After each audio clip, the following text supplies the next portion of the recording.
దళిత బంధు పథకంలో రెండో విడతలో మంజూరైన నిధులను లబ్ధిదారులకు ఇప్పించాలని దళిత బంధు లబ్ధిదారుడు కందుల లక్ష్మయ్య కోరారు. దళిత బంధు లబ్ధిదారులపై కక్షపూరితంగా వ్యవహరించకుండా వెంటనే నిధులను విడుదల చేయాలని విజ్ఞప్తి చేశారు. దళిత బంధు పథకంలో రెండో విడతలో మంజూరైన యూనిట్లకు నిధులు విడుదల చేయాలని కోరుతూ దళిత బంధు లబ్ధిదారులు సోమవారం కలెక్టరేట్ ముందు ధర్నా నిర్వహించారు. ఈ సందర్భంగా ఆయన మాట్లాడుతూ దళిత బంధు నిధులను మంజూరు చేయించడానికి రాష్ట్రంలో ఉన్న దళిత ఎమ్మెల్యేలు, మంత్రులు సహకరించాలని కోరారు. దళిత బంధు పథకం నిధులు మంజూరు చేసేలా వారంతా ప్రభుత్వంపై ఒత్తిడి తీసుకురావాలని అన్నారు.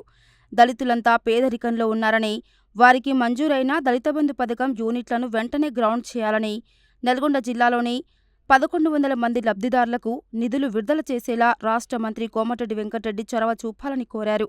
ఈ కార్యక్రమంలో దళిత బంధు లబ్ధిదారులు బడుపుల శంకర్, విమలమ్మ, ఎల్లయ్య, అద్దంకి రవీందర్, నాగయ్య, బాలస్వామి, వెంకటయ్య, ప్రకాష్, నరసింహ, ఊషయ్య, వెంకటయ్య, వెంకీ, మధుసూదన్, రమేష్, యాదయ్య, నరసింహ, సుధాకర్, ఎల్లయ్య, మధు, రాజు తదితరులు పాల్గొన్నారు. రాష్ట్ర వ్యాప్తంగా రెండో విడత దళిత బంధు నిధులను విడుదల చేయాలని అన్ని కలెక్టరేట్ కార్యాలయం గల ధర్నా నిర్వహించడం అనేది జరుగుతూ ఉన్నది.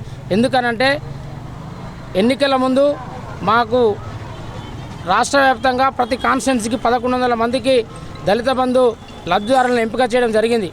అదేవిధంగా డబ్బులు కూడా 3 లక్షల కొంతమందికి, 5 లక్షలు కొంతమందికి, దాదాపుగా 70% అందరికి కూడా అకౌంట్లలో జమ చేసి డబ్బులు ఉన్నాయి. మరియు మిగిలినటువంటి డబ్బులు కలెక్టర్ గారి అకౌంట్లో కూడా జమ చేయబడి ఉన్నాయి.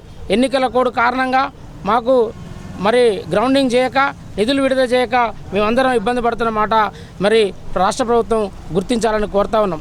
ఎందుకనంటే ఈరోజు గత ప్రభుత్వం కానీ ఎప్పుడైనా ఒక పథకాలు పాత ప్రభుత్వం ఇచ్చినటువంటి ప్రొసీడింగ్లు కానీ, పాత ప్రభుత్వం ఇచ్చినటువంటి నిధులను కానీ మరి సగం విడుదలైన నిధుల్ని ఖర్చు చేయడానికి ఆన్గోయింగ్ ప్రాజెక్టులకు రాజ్యాంగంలో ఎక్కడ కూడా ఆపనటువంటి పరిస్థితి లేదు. కానీ మాకు ఇస్తే ఎలాంటి నష్టం జరగదు. మేమందరం కూడా దళిత బీద కుటుంబాలకు చెందినటువంటి వాళ్ళం తప్ప ఏదో ఆర్థికంగా ఉన్నటువంటి వాళ్ళం కాము.